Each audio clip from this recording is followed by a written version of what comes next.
47번째 토라 포션 레에 신명기 11장 26절에서 16장 17절 말씀, 이사야 54장 11절에서 55장 5절 말씀, 요한복음 7장 37절에서 52절 말씀입니다.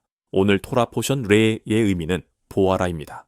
모세는 광야에서의 40년 세월을 지나면서 하나님께 불순종한 1세대가 다 죽고 난 후 2세대 앞에서 설교를 하고 있습니다. 모세는 하나님께서 오늘 너희 앞에 복과 저주를 둔다고 설교합니다. 그리심산에서 축복을 선언하고 에발산에서 저주를 선포합니다. 그리고 반드시 지켜야 하는 5가지의 명령을 선포합니다. 첫 번째로 가나안 족속들이 섬기는 방식대로 하지 말라고 명령합니다. 아울러 생명은 피에 있기 때문에 피를 먹지 말라고 명령합니다. 두 번째로 거짓 선지자, 우상 숭배를 경계하라고 전합니다. 기적을 행한다 해도 하나님이 아닌 다른 신을 따르라고 한다면 거짓 선지자가 된다고 가르칩니다.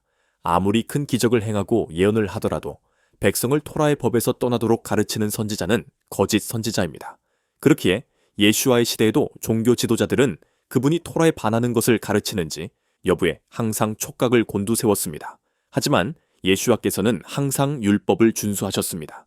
유대 전통에 따르면 토라에 반하는 것을 가르치는 거짓 선지자들은 토라의 법에 의해 사형에 처할 수 있었습니다.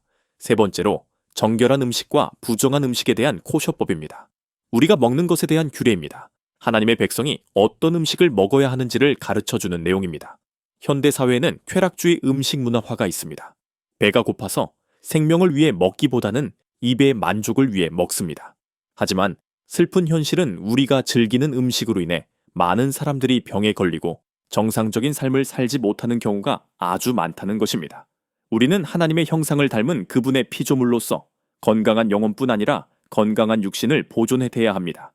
하나님을 찬양하고 공동체 안에서 이웃과 조화롭게 살아가기 위해 과연 건강하게 먹는 것이 무엇인가를 고민해 보아야 합니다. 네 번째로 안식년 법과 가난한 자를 돕는 것에 대해 말하고 있습니다. 안식년마다, 즉 7년마다 채무를 면제해 주는 법이 있습니다. 그리고 가난한 자에게 인색하지 말고 풍성히 도와주라고 하십니다. 히브리종은 7년째에 자유롭게 놓아주어야 합니다. 다섯 번째로 절기에 대한 명령입니다. 유월절, 무교절, 오순절, 나팔절, 속죄절, 초막절은 하나님께서 그분의 백성들에게 주신 정한 시간입니다. 하나님은 우리가 절기를 통해 하나님의 구속사역을 깨닫기를 원하십니다.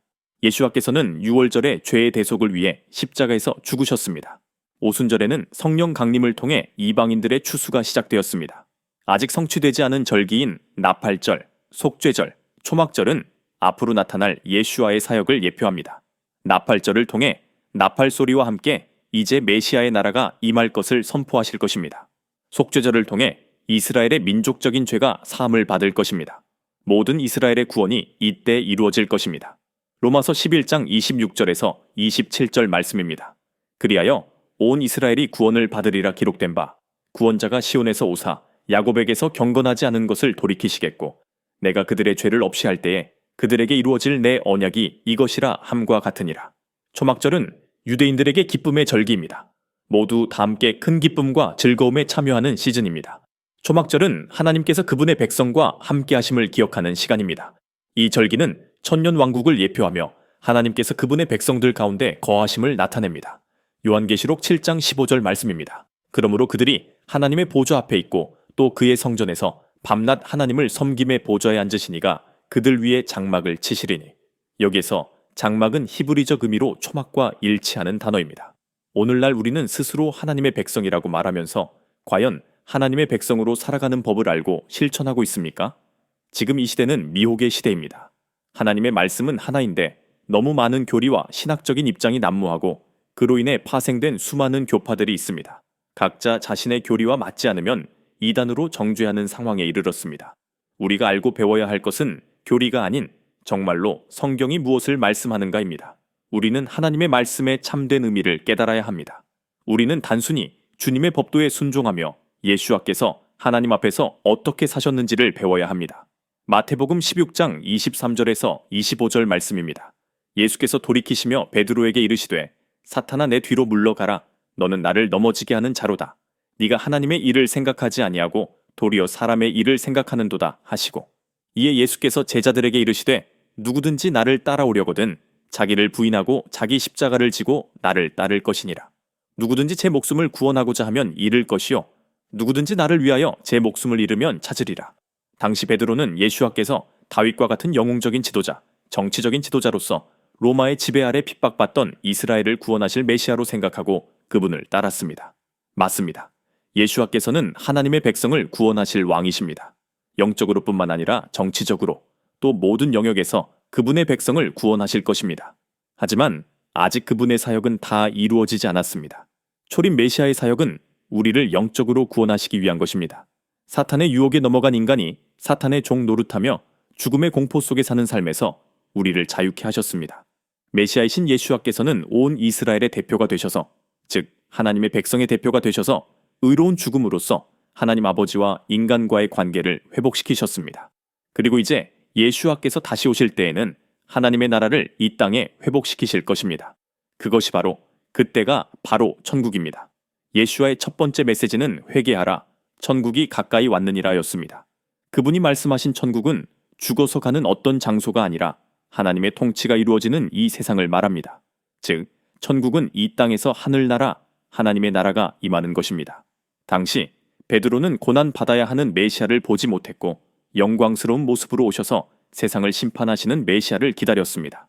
그렇기에 그는 예수와께서 십자가를 지고 죽으셔야 하는 고난받는 종으로서 메시아의 사역 앞에서 절망했고 그분의 사역을 인정할 수 없었습니다. 오늘날 우리 역시 베드로와 같은 실수를 범하고 있습니다.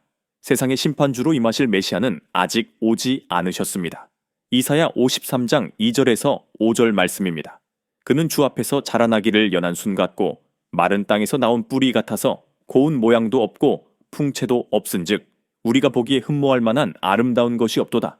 그는 멸시를 받아 사람들에게 버림받았으며 간고를 많이 겪었으며 질고를 아는 자라. 마치 사람들이 그에게서 얼굴을 가리는 것 같이 멸시를 당하였고 우리도 그를 귀히 여기지 아니하였도다. 그는 실로 우리의 질고를 지고 우리의 슬픔을 당하였거늘 우리는 생각하기를 그는 징벌을 받아 하나님께 맞으며 고난을 당한다 하였노라. 그가 찔림은 우리의 허물 때문이요 그가 상함은 우리의 죄악 때문이라. 그가 징계를 받음으로 우리는 평화를 누리고 그가 채찍에 맞음으로 우리는 나음을 받았도다.